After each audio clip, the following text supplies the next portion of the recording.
Sugar వ్యాధి కాదు, disorder.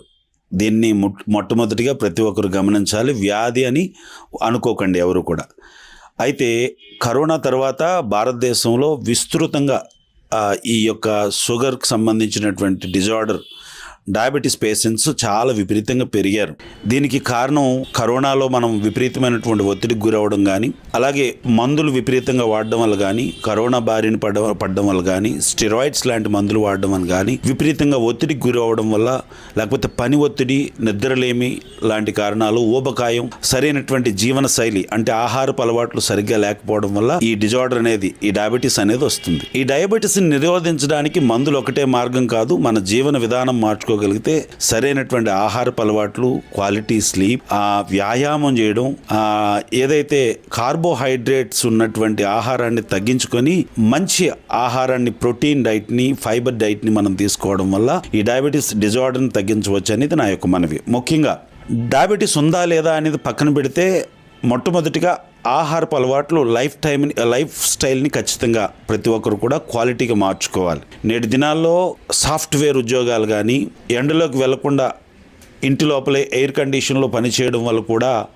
శరీరానికి సరైనటువంటి వ్యాయామం లేకపోవడం వల్ల, బ్రెయిన్ విపరీతమైనటువంటి ఒత్తిడికి గురవడం వల్ల, హార్మోనల్ ఇన్బ్యాలెన్స్ వల్ల మెటబాలిజం సిండ్రోమ్ లాంటివి వచ్చి ఈ యొక్క డయాబెటీస్, ఊబకాయం లాంటివి వాటి వలన డయాబెటీస్ వస్తూ ఉంది. అయితే మీ అందరికీ చెప్పేది ఒకటే, కరోనాలో చాలా మందికి చెప్పాం ఎటువంటి ఆహార సూత్రాలు తీసుకుంటే మంచిది అని. ముఖ్యంగా తీసుకోవలసినటువంటి ఆహార సూత్రాలు ఏంటంటే, 4 వైట్స్ని విషపూరితమైనటువంటి వైట్ పాయిజన్ అని అంటారనమాట. అందులో polished rice, white sugar, white salt, అలాగే ఈ మైదా లాంటి వాటిని మనం కొద్దిగా పక్కన పెట్టగలిగితే, ఇదివరకు తిన్నదానికంటే తగ్గించేయగలిగితే మంచిది.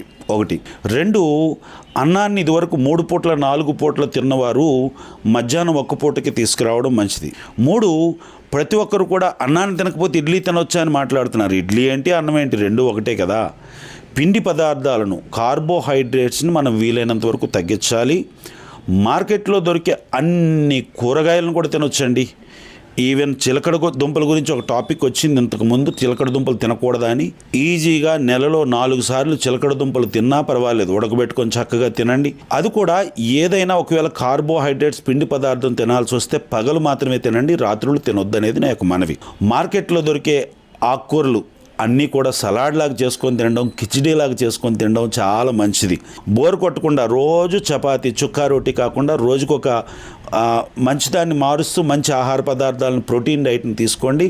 ప్రతి ఒక్కరు కూడా తేలికగా, చవకగా దొరికే ప్రోటీన్, మంచి ప్రోటీన్ ఇచ్చే ఆహారం ఏదైనా ఉందంటే అది గుడ్డు. ప్రతిరోజు కూడా ప్రతి ఒక్కరు కూడా పొద్దున్న విధిగా మంచినీళ్ళు ఒక 1/2 లీటర్ తాగిన తర్వాత, వ్యాయామం చేసిన తర్వాత 2 గుడ్లను ప్రతి ఒక్కరు తినండి. అదే బ్రేక్ఫాస్ట్ కింద సరిపెట్టుకొని మధ్యాహ్నం వరకు దాన్ని బ్యాలెన్స్ చేసుకోగలిగితే డయాబెటీస్ మీరు మందులు వాడకుండానే దానంతట అది కింద తగ్గిపోతుంది.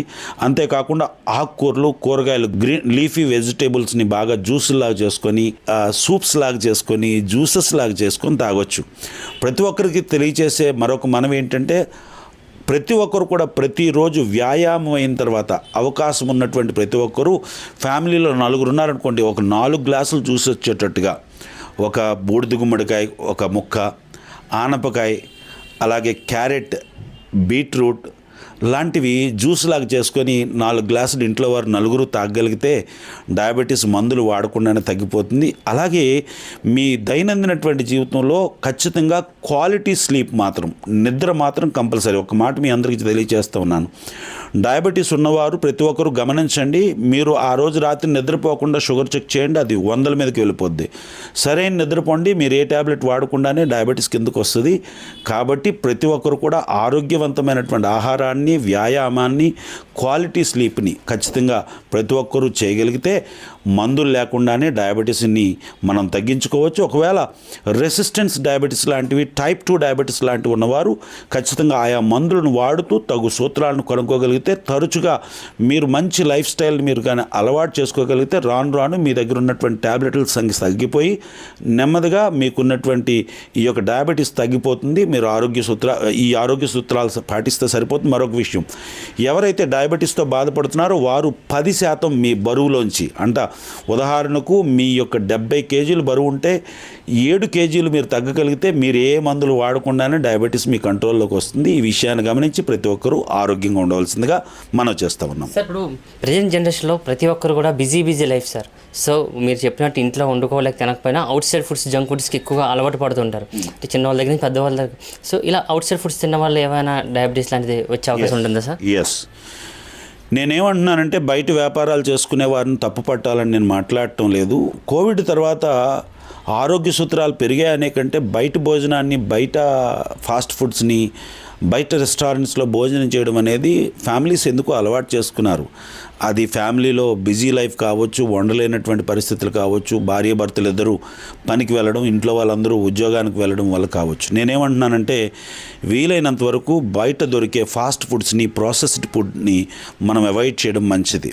లైక్ ఈ పానీపూరీలు, ఈ పకోడీలు లాంటివి, ఈ యొక్క ఏవైతే ఈ పిజ్జా, ఈ నూడిల్స్ లాంటివి, ఈ బ్రెడ్తో తయారు చేసే ప్రాసెస్డ్ ఫుడ్, ఈ డైరీ ప్రొడక్ట్స్, ఈ బేకరీ ప్రొడక్ట్స్ని, మిల్క్ ప్రొడక్ట్స్ని కూడా బయట నుంచి తీసుకోకపోవడం మంచిది. కేక్స్ లాంటివి ఇవన్నీ కూడా అత్యంత ప్రమాదకరం. KFC కూడా ప్రమాదకరమే అంటున్నాను, సారీ నన్ను క్షమించాలి.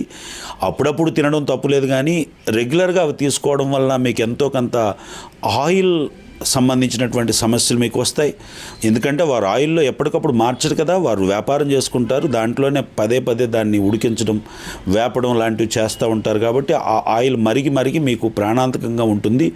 అంతేకాకుండా అధిక టేస్ట్ గురించి కొన్ని కెమికల్స్ని, కొన్ని యాడెడ్ కలర్స్ని, అంతేకాకుండా ఈ టేస్టింగ్ సాల్ట్స్ లాంటివి యాడ్ చేస్తారు. కాబట్టి వాటి వలన ఊబకాయం వస్తుంది, పొట్ట పెరుగుతుంది, మలబద్ధకం వస్తుంది, ఆరోగ్య సమస్యలు వస్తాయి, హార్మోనల్ బ్యాలెన్స్ వస్తాయి. ఇవన్నీ దేనికి కారణం తెలుసా? డయాబెటీస్ని పెరిగించడానికి కారణమవుతాయి. కాబట్టి బయట దొరికే భోజనాలని వీలైనంత వరకు అవాయిడ్ చేయడం మంచిది. ఒకవేళ బయట తినాల్సి వస్తే ప్రాసెస్డ్ ఫుడ్ కాకుండా ఆరోగ్యవంతంగా మీ ఎదురుగా వండినటువంటి ఆరోగ్యవంతమైనటువంటి ఆయిల్ తక్కువ ఉన్నటువంటి, కార్బోహైడ్రేట్స్ తక్కువ ఉన్నటువంటి ఆహారాన్ని తీసుకోగలిగితే మంచిది. Thank you.